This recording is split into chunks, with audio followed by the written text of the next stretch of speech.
អាងត្រពាំងថ្មជារមណីយដ្ឋានប្រវត្តិសាស្ត្រនិងជាអាងស្តុកទឹកដ៏ធំសម្រាប់ដំណាំប្រជាកសិកររាប់ម៉ឺនហិកតាអាងត្រពាំងថ្មគឺជាឈ្មោះតំបន់ការពារទេសភាពដែលស្ថិតនៅភូមិត្រពាំងថ្មឃុំប៉ោយចាស្រុកភ្នំស្រុកខេត្តបន្ទាយមានជ័យ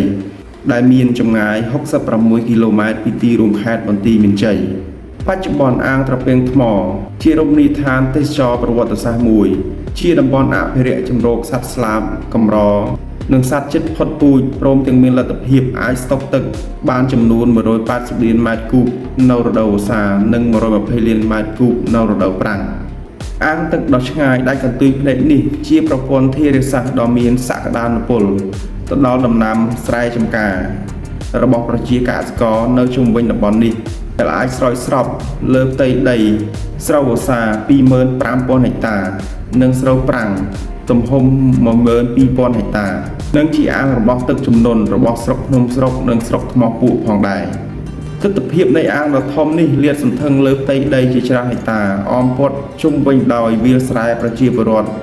ដែលបានបង្កើតទស្សនីយភាពដ៏ស្រស់ស្អាតដែលអាចទាក់ទាញភ្ញៀវទេសចរទៅទស្សនាតំបន់នេះឥតដាច់ផងដែរមិនត្រឹមតែប៉ុណ្ណោះអាងទឹកមួយនេះបានផ្ដល់នូវជម្រកដ៏ល្អសម្រាប់ត្រីជាច្រើនប្រភេទទៀតផង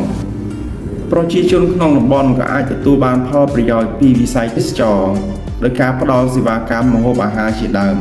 រាល់ពេលមានពិធីបុណ្យនានាឬថ្ងៃឈប់សម្រាកភ្ញៀវទាំងក្នុងស្រុកនិងភ្ញៀវក្រៅស្រុកតែងតែនិយមទៅទស្សនាបរិភោគអាហារសម្រាប់លំហែកាយជាដើមយ៉ាងណាមិញអាងទឹកមួយនេះក៏ជាតំបន់ប្រវត្តិសាស្ត្រមួយដែលបន្សល់ទុកពីរបបប្រល័យពូជសាសន៍ខ្មែរក្រហមផងដែរប្រជាជនខ្មែររាប់រយនាក់បានស្លាប់បាត់បង់ជីវិតដោយការធ្វើការហួសកម្លាំងដើម្បីសាងសង់ទំនប់មួយនេះសម្រាប់ស្រោចស្រពដំណាំកសិកម្មក្រោយពីរបបខ្មែរក្រហមបានដួលរលំទៅទំនប់នេះបានទទួលការកែលម្អជាថ្មីដោយប្រើប្រាស់ថវិការបស់ធនាគារអភិវឌ្ឍន៍អាស៊ីនិងថវិការាជរដ្ឋាភិបាលដែលមានចំនួនសរុប45លានដុល្លារនិងបានប្រែក្លាយទៅជាអាងស្តុកទឹកសម្រាប់បម្រើវិស័យកសិកម្មយ៉ាងពេញលេញសូមអរគុណចំពោះការតាមដានទស្សនាវីដេអូនេះរហូតដល់ចប់